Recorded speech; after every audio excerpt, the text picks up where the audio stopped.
Hold up.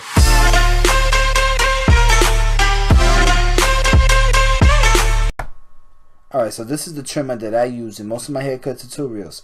And from all the comments that you guys have been posting, I get an idea that you guys want to know some more about how I set my blades. So in this video, I want to go ahead and show you guys how I do it. So this is an old blade that I had on one of my trimmers, my Andis T outliners. And this is a new blade right here. Comparing the two, I had the GTX deep tooth before, but the regular blade works just as well in my opinion. Let's go ahead and start loosening these two screws. You don't want to loosen it too much. A small turn, just enough to where it will give you some room to slide to start moving that cutting blade. The cutting blade is the blade that you see right here that I'm touching with my thumbs. That is the cutting blade. The blade underneath is the guard blade. You want to start to maneuver that cutting blade closer to the guard blade, but you don't want it to be overlapping and you don't want it to be at the exact height as the guard blade. You want a little bit of space in between, right? So maneuver it to your liking, just to where you can check with your nail that there's a little bit of space in between. Tighten up those two screws that you loosened before, tighten them up, but check and make sure that by tightening those two screws, it didn't move the cutting blade after you got it to where you wanted it at, right? Because that will happen once you tighten those screws. In this case, it didn't happen. As you can see where I'm checking with my nail, there's a little tiny bit, a small amount of space in between the cutting blade and the guard blade.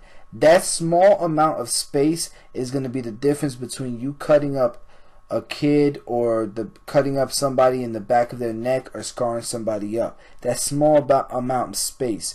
But that small amount of space is also going to allow you to give a nice crisp line on someone's beard or someone's hairline.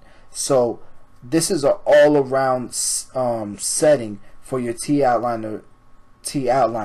You don't need nothing else on your station.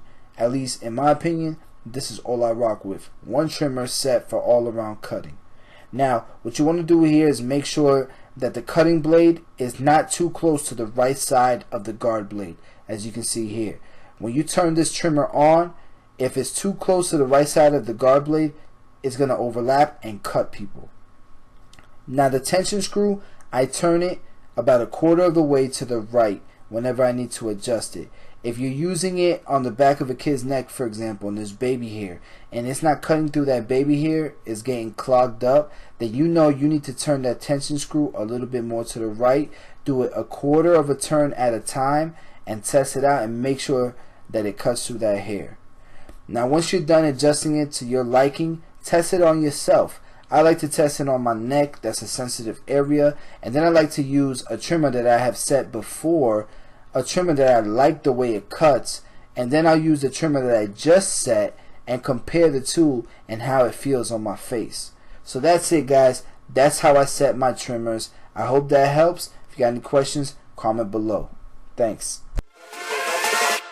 Hold up.